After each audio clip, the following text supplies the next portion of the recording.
Hello students, welcome to my YouTube channel Sushma Rajgupta. हम लोग कर रहे हैं BCom first semester financial accounting. हमारा चैप्टर है ब्रांच अकाउंटिंग।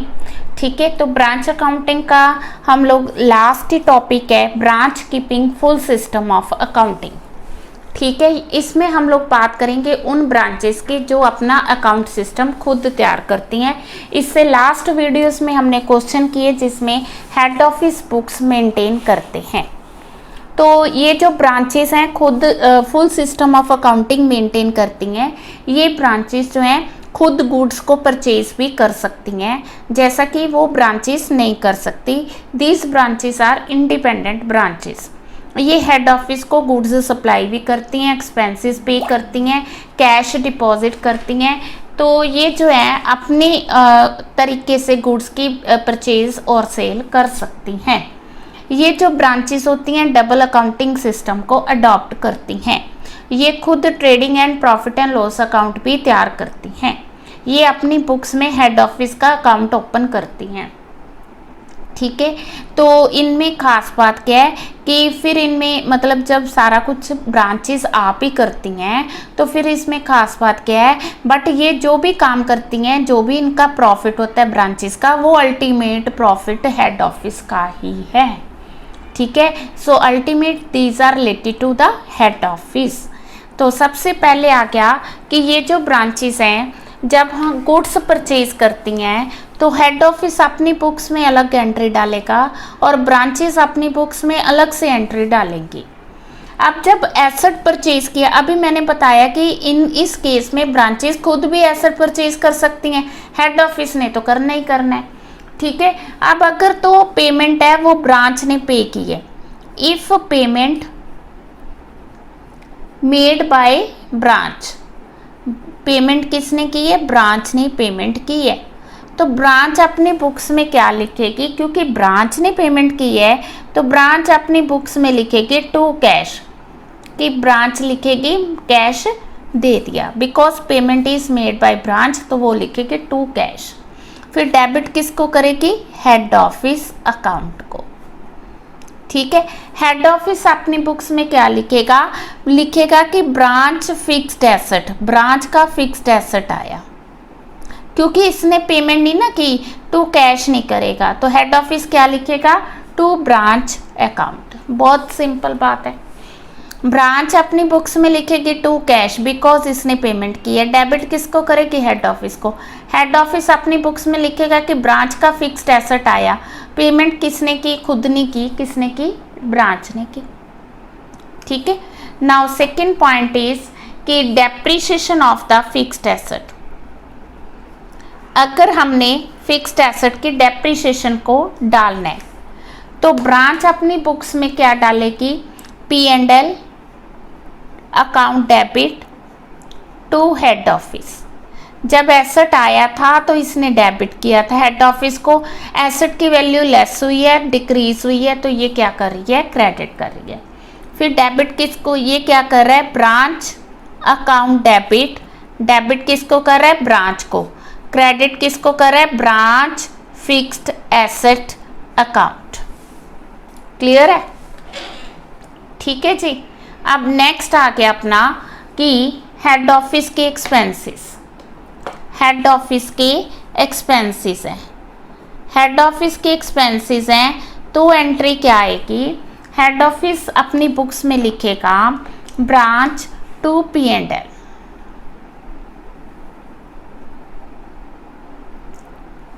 ठीक है, ब्रांच को डेबिट क्यों किया? क्योंकि जो हेड ऑफिस एक्सपेंसेस मैंने लिखा है इट मीन्स कि हेड ऑफिस ने एक्सपेंसेस पे किए। किसके किए? ब्रांच के किए, तो ये डेबिट किसको करेगा? ब्रांच को करेगा। क्रेडिट किसको करेगा? To P&L account. और ब्रांच क्या लिखेगी? P&L account debit to head office account. ठीक है, ये P&L को डेबिट करेगी बिकॉज एक्सपेंसेस है, और देने वाला कौन? Head office. यहाँ ये ब्रांच को डेबिट करेगा और क्रेडिट किसको करेगा? P&L को। ठीक है, कुछ आइटम्स होती हैं रिकंसिलेशन की आइटम्स। ठीक है, रिकंसिलेशन मीन्स क्या है कि जैसे कैश इन ट्रांजिट है, कैश इन ट्रांजिट है, ठीक है। अब जैसे हेड ऑफिस ने ब्रांच को सेंड किया या ब्रांच ने हेड ऑफिस को सेंड किया, वो अभी इन ट्रांजिट है, तो हेड ऑफिस लिखेगा cash in transit account debit, देने वाला कौन, टू ब्रांच, ठीक है। अब इसमें एक और ख़ास बात है, जो कैश है वो इन ट्रांजिट है, ठीक है। इसमें ये एंट्री जो है या तो हेड ऑफिस करेगा या ब्रांच करेगी, दोनों कैश इन ट्रांजिट को डेबिट नहीं करेंगे, ठीक है। अब ब्रांच ने सेंड किया, कैश सेंड किया, 31 मार्च आ गई, क्लोजिंग डेट आ गई, वो हेड ऑफिस के पास नहीं पहुंचा। जब उसने सेंड किया टू कैश लिखा, अब इन ट्रांजिट है तो वो कैश इन ट्रांजिट को डेबिट करेगी, हेड ऑफिस को क्रेडिट करेगी, ठीक है। या head office cash in transit जो इन ट्रांजिट है उसको डेबिट कर लेगा और लिखेगा क्या, टू ब्रांच। और का मतलब या तो ये एंट्री आएगी या ये आएगी, दोनों सेम एंट्री नहीं डालेंगे। इसी तरह से गुड्स इन ट्रांजिट है, तो गुड्स इन ट्रांजिट है, गुड्स सेंड की थी, ठीक है जी, वो अब क्लोजिंग डेट आ गई तो इन ट्रांजिट है, रास्ते में अभी तक नहीं पहुंची हैं, तो सेम चीज़ आएगी, या तो ये goods in transit to branch लिखेंगे, goods in transit account debit to branch, ठीक है। या ये लिखेगा goods in transit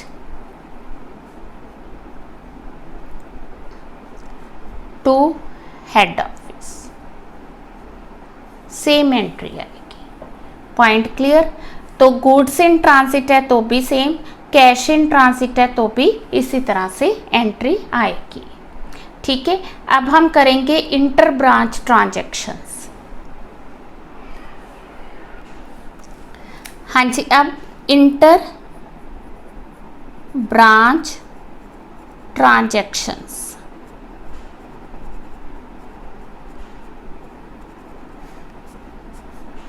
inter branch transactions है, मान लो दो ब्रांचेस हैं, एक है दिल्ली ब्रांच और दूसरी है कोलकाता ब्रांच।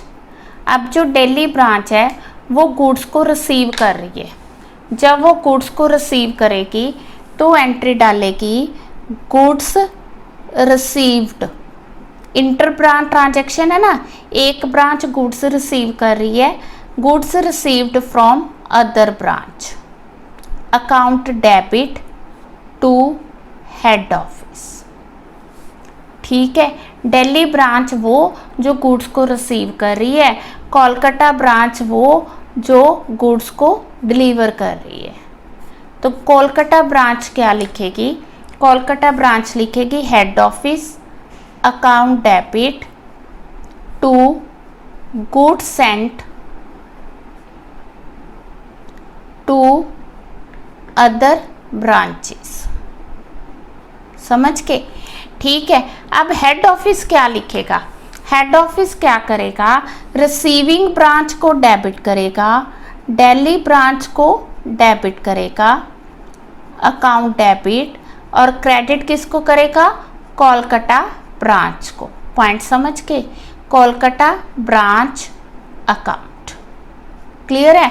इसने हेड ऑफिस ने दिल्ली ब्रांच को डेबिट करना है, कोलकाता को क्रेडिट, रिसीविंग को डेबिट, गिविंग को क्रेडिट, और जो ब्रांच गुड्स रिसीव कर रही है वो लिखेगी goods received from other branch to head office. ये हेड ऑफिस को क्रेडिट करेगी, ये डेबिट करेगी। क्रेडिट किसको करेगी, गुड्स सेंट को, ठीक है जी। हाँ जी, नेक्स्ट है cash paid by branch on behalf of head office. देखो, जो डिपेंडेंट ब्रांचेस थी वो कुछ कैश पे नहीं करती थी, ठीक है ना। अब इन ब्रांचेस के पास कैश है, इवन ये हेड ऑफिस के बिहाफ पे कैश पे कर रही है। ब्रांच क्या कर रही है, कैश पे कर रही है। जब ब्रांच कैश पे करेगी तो क्या करेगी, to cash account, cash pay किया ना, टू कैश अकाउंट। डेबिट किसको करेगी, हेड ऑफिस को, समझ के, क्योंकि हेड ऑफिस के बिहाफ पे कैश पे किया। हेड ऑफिस क्या लिखेगा, purchases, purchases means goods purchase की, तो परचेजेस को डेबिट करेगा। टू कैश नहीं, इसने कैश नहीं दिया, तो क्या लिखेगा, to branch account. To cash कौन लिखेगा, जिसने कैश पे किया।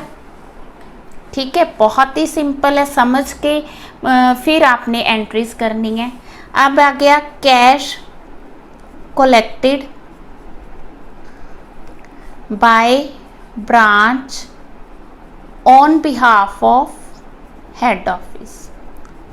अब हेड ऑफिस के बिहाफ पे ब्रांच ने कैश रिसीव किया है, ब्रांच ने क्या किया, कैश रिसीव किया है, तो ये कैश को क्या करेगा, debit, cash account debit to head office account. और हेड ऑफिस क्या लिखेगा, टू, जैसे इसने लिखना था ना, cash to calls in arrears means calls in arrears receive की। ठीक है जी, बट कैश नहीं आएगा, यहाँ पे क्या आएगा, ब्रांच अकाउंट। ये ब्रांच को डेबिट करेगा, ये हेड ऑफिस को क्रेडिट करेगा, क्योंकि इसके पास कैश आया। एंट्री बनती थी cash to calls in area, but cash इसने नहीं रियलाइज किया, तो ये ब्रांच को डेबिट करेगा। इसने कैश रियलाइज किया तो हेड ऑफिस को क्रेडिट करेगा। ठीक है, अब है कि bill is drawn, if bill is drawn by one branch to another branch. ठीक है जी, टू अनदर ब्रांच या ऑन अनदर ब्रांच। ठीक है, तो हेड ऑफिस अपनी बुक्स में क्या एंट्री डालेगा। ठीक है, पहले तो हम ये मान के चलते हैं कि एक आगरा ब्रांच है, ठीक है, दूसरी है मुंबई ब्रांच। ठीक है, अब आगरा ब्रांच ने बिल रिसीव किया, बिल रिसीव किया तो आगरा ब्रांच क्या लिखेगी, BR account debit to head office. Agra branch लिखेगी BR टू हेड ऑफिस। अब मुंबई ब्रांच जो है उसने बिल पे करना है, बिल पे करना है तो वो क्या लिखेगी, टू बिल पेबल, बिकॉज इसने बिल पे करना है, ये लाइबिलिटी है, ये क्रेडिट करेगी। डेबिट किसको करेगी, हेड ऑफिस को। Point clear. जिसने बिल रिसीव किया उसके लिए एसेट है, उसने डेबिट किया, और जिसने बिल पे करना है वो क्रेडिट करेगी, और ये क्रेडिट हेड ऑफिस को, ये डेबिट करेगी। ठीक है, अब यहाँ पे आ गया हेड ऑफिस क्या करेगा, हेड ऑफिस लिखेगा आगरा ब्रांच, रिसीविंग ब्रांच को डेबिट करेगा टू बिल पेबल अकाउंट, और जो गिविंग ब्रांच है उसको क्या करेगा, क्रेडिट करेगा टू मुंबई ब्रांच, फिर डेबिट किसको करेगा, BR को। ठीक है जी, डेबिट किसको करेगा, BR को। Point clear, BR account debit, बहुत सिंपल। ठीक है, जर्नल एंट्रीज हैं, आप लोगों ने समझ के करनी है। थ्योरी का क्वेश्चन आ सकता है कि in case of independent branches, जहाँ branch keeping full system of accounting की जर्नल एंट्रीज लिखो, या फिर आपको क्वेश्चन भी आ सकता है। तो क्वेश्चन जो है मैं एग्जाम्पल ही कर रही हूँ क्वेश्चन में। ठीक है जी, हाँ जी, हम इसके एग्जाम्पल ही कर रहे हैं। 20th एग्जाम्पल है, तो A&C company limited having head office at Delhi. ठीक है, it has 2 branches at Lucknow and Allahabad. 31 दिसंबर का डाटा हमें दिया है। Remittance 4500 made by Lucknow branch to its head office on 30th December, received by head office on 5th January. ठीक है, अब क्या था कि इसमें रेमिटेंस की गई है, हाँ जी, रेमिटेंस 4500 है, ठीक है, 30 दिसंबर को है और जो मनी रिसीव हुई है 5 जन को हुई है। तो अभी हमने किया था कि अगर लखनऊ ब्रांच जो है वो कैश इन ट्रांजिट है, मींस गुड्स उसने कैश सेंड कर दिया, हेड ऑफिस को अभी तक रिसीव नहीं हुआ, बट उसको पता चल गया कि कैश सेंड हो चुका है, तो हेड ऑफिस अपनी बुक्स में एंट्री डालेगा cash in transit to Lucknow branch. ठीक है, एंट्री क्या होगी, cash in transit to Lucknow branch, cash in transit account debit to Lucknow branch. ठीक है जी। अब मैंने कहा था कि दोनों में से एक जहाँ हेड ऑफिस एंट्री करेगा या ब्रांच करेगी, तो हम एंट्री कर रहे हैं किसमें, हेड ऑफिस में। तो in the branch there will be no entry in case of a part. यहाँ पे आप लिखोगे being cash sent by branch. ठीक है जी, ब्रांच ने कैश सेंट किया। Second, goods received 2200 dispatch by Allahabad branch under the instruction from the head office, ठीक है, and received by Lucknow branch on 30th December। ये होगी इंटर ब्रांच ट्रांजैक्शन जिसमें लखनऊ ब्रांच ने गुड्स रिसीव किए हैं और इलाहाबाद ब्रांच ने गुड्स डिस्पैच किए हैं। अब जो ब्रांच गुड्स रिसीव कर रही है वो क्या लिखेगी, वो लिखेगी, हम लोग करें बी पार्ट, बी पार्ट में वो लिखेगी Lucknow branch goods received from other branch. ठीक है जी, ब्रांच अकाउंट डेबिट, देने वाला कौन, हेड ऑफिस। अमाउंट कितनी आ गई, 2200। ठीक है जी, बीइंग गुड्स रिसीव्ड फ्रॉम, कहाँ से, इलाहाबाद ब्रांच। ठीक है, अब हेड ऑफिस क्या करेगा, जो रिसीविंग ब्रांच है उसको डेबिट करेगा, हेड ऑफिस लखनऊ ब्रांच को डेबिट करेगा, क्रेडिट किसको करेगा, इलाहाबाद ब्रांच को। समझ के, तो ये अमाउंट आएगी 2200। अब कौन रह गया, इलाहाबाद ब्रांच। तो इलाहाबाद ब्रांच क्या करेगी, Allahabad branch goods head office को डेबिट करेगी to goods sent to another branch. समझ के, ये अनदर ब्रांच अकाउंट को क्रेडिट करेगी, डेबिट किसको करेगी, हेड ऑफिस को। अमाउंट कितनी आ गई, 2200।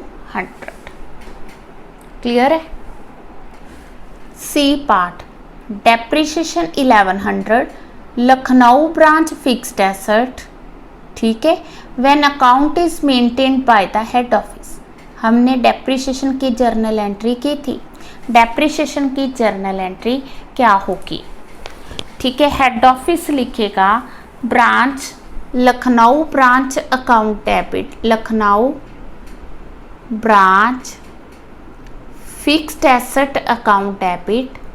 ठीक है जी, क्रेडिट किसको करेगा, टू लखनऊ ब्रांच को डेबिट करना है, ब्रांच फिक्स्ड एसेट्स को क्रेडिट करना है। ठीक है जी, ठीक है, क्योंकि फिक्स्ड एसेट्स की वैल्यू कम हुई है। अमाउंट कितनी थी, 1100। बीइंग जरूर लिखना है, बीइंग डेप्रिसिएशन।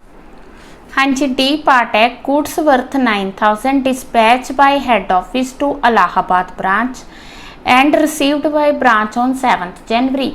इट मीन्स जो 9000 के गुड्स हैं, गुड्स इन ट्रांजिट हैं, जो कि 31 दिसंबर तक ब्रांच तक नहीं पहुंची। तो हेड ऑफिस अपनी बुक्स में एंट्री करेगा, क्या एंट्री करेगा, goods in transit account debit. ठीक है जी, गुड्स इन ट्रांजिट टू किसका, इलाहाबाद ब्रांच। समझ के, अब इलाहाबाद ब्रांच को क्रेडिट किया जाएगा। अमाउंट कितनी है? 9000।